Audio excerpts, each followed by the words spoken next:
Hey guys, Ian, or IP Media here, and today we're going to be going over the eye rolling effect in the new Ian and Lil Yachty video by Lyrical Lemonade. The eyeball asset will be down in the link below. Today we're just going to be using After Effects and Element 3D. We're going to start off with our first layer, and we're going to duplicate it, go to your roto brush, and we're going to rotoscope the eyeballs. Kind of get everything in there, the iris, the pupil, and the whites. Go around. Once you have something that you think is pretty good, where it's not really touching the eyelids or anything, you're going to kind of go through and make sure it's all good. Go up to your rotoscope layer. Go to roto brush and refine edge, and click invert background. And then press freeze. Once you've frozen everything, you're going to right click and you're going to go solid, okay, and go back to composition. And it doesn't matter what color the solid is, it really doesn't. We're going to go into our effects and presets and type in element.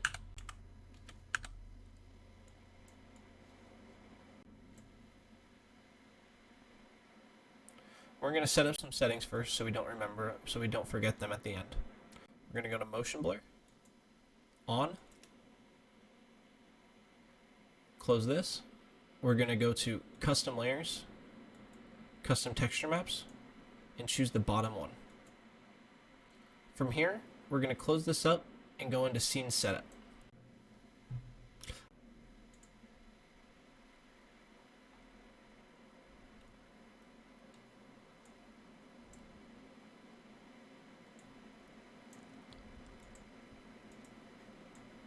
Okay. Once you get your eyeball preset in there, should have all of its textures on it and everything. You can scale it up if you want to, just to try to check everything out. But from here, once you got it in, just press OK.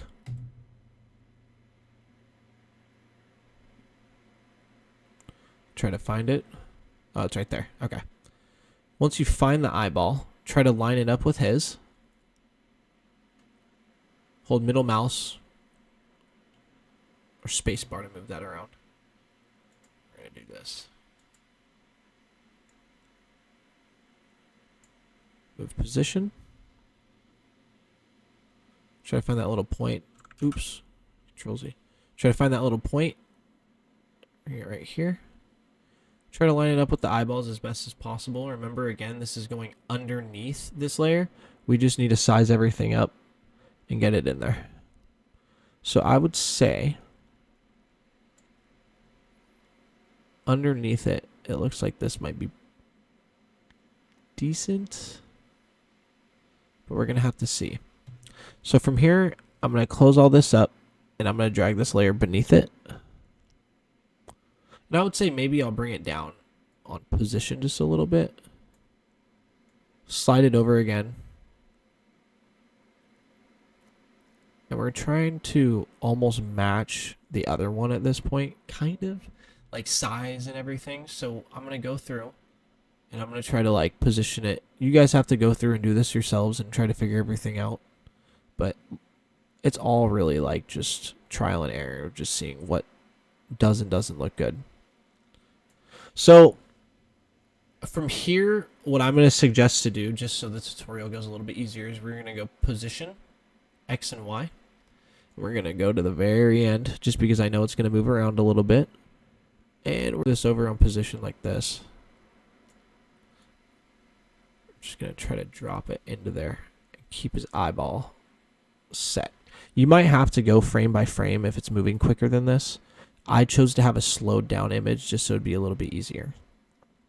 Now, what you're going to do from here is you're going to go into, and you need to remember this, you go into multi-object, enable multi-object, and you're going to go to Y.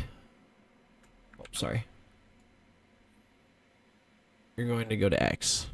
So what you're going to do is you're going to keyframe, press U on your keyboard just so you can see the keyframes on this layer. and you're going to go to the end. We're going to just type in, let's try 1, just so it goes around one time. See what it looks like. Now you should get this.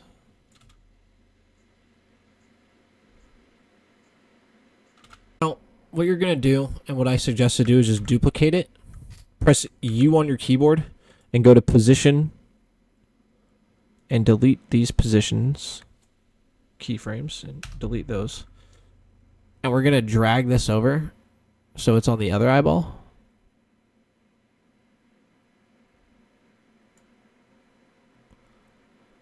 And we're going to go position,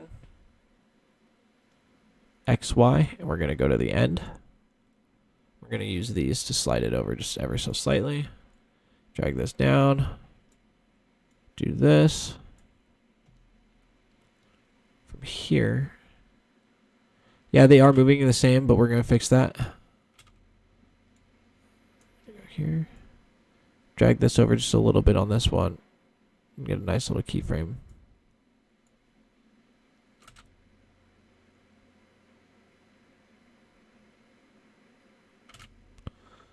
But what I'm going to do is I'm going to press this keyframe and this keyframe. I'm going to do F9.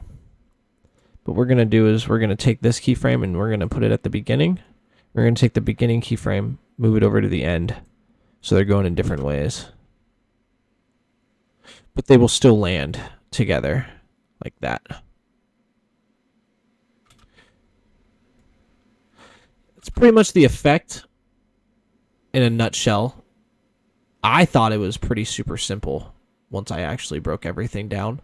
But from here, what you're going to do, I'm going to close everything. This is a little extra, but I want to kind of show you guys this. You need sapphire for some of these things, but I'm going to kind of go through it a little bit first just to kind of show you guys what you can do.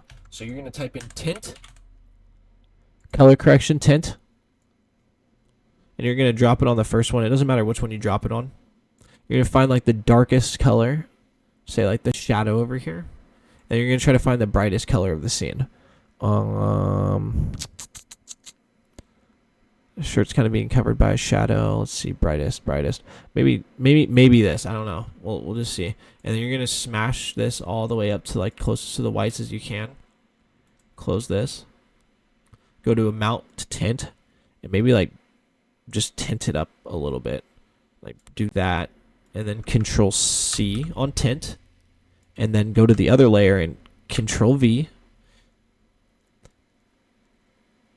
Here you should have a little less of like a super vibrant blue and more of like it's not S-Log, but it's like close to S-Log colors. If that makes any sense, where it's washed out. So, but yeah, you can also go in, take some Lumetri color, find the parts where it's like the brightest, and go into Lumetri. This is just a little extra stuff that you can do. Go into curves. Drag down the curves just a little bit so it's not as bright. Just a little bit. Since the other one's right next to it, you can just Control C, Control V.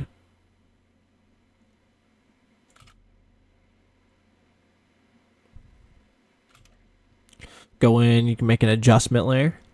Now this is where Sapphire is going to come into play. You go and make an adjustment layer.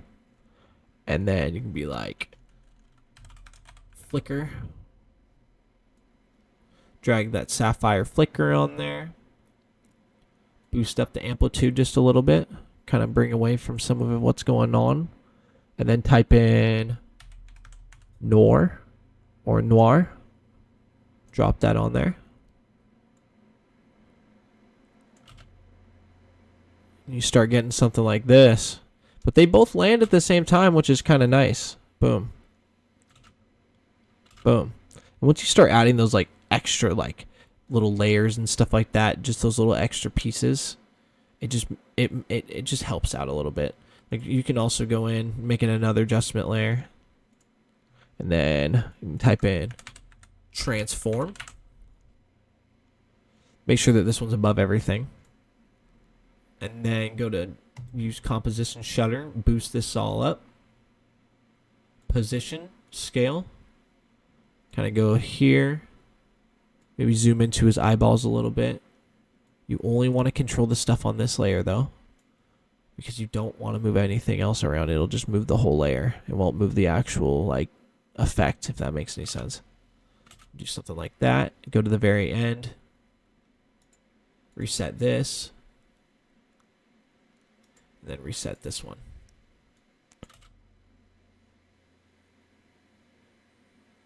Then you have something like that.